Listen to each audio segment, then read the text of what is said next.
बिस्मिल्लाहिर्रहमानिर्रहीम। दही और कद्दू शरीफ।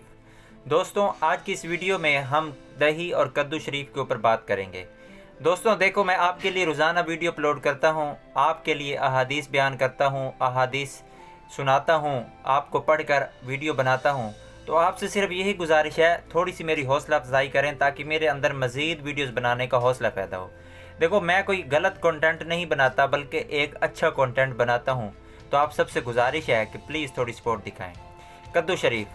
कद्दू शरीफ, जिसे लौकी भी कहा जाता है, ये एक मारूफ सब्ज़ी और हुजूर अकरम सल्लल्लाहु अलैहि वसल्लम की पसंदीदा ग़िज़ा है। लौकी में पाए जाने वाले अज्जा की तासीर कुदरती तौर पर ठंडी होती है, जो गर्मी का असर कम करने के साथ साथ थकन का एहसास भी घटा देती है। दही। दही में 85% पानी मौजूद होता है। इस वजह से ये इंसानी जिस्म को पानी की कमी का शिकार नहीं होने देती। इसमें बेशुमार विटामिन्स और कैल्शियम मौजूद हैं। दही की लस्सी पीने से मैदे की तेज़ाबियत ख़त्म हो जाती है। दोस्तों, इसको आगे लाजमी शेयर करें ताकि किसी मुसलमान भाई का भला हो सके।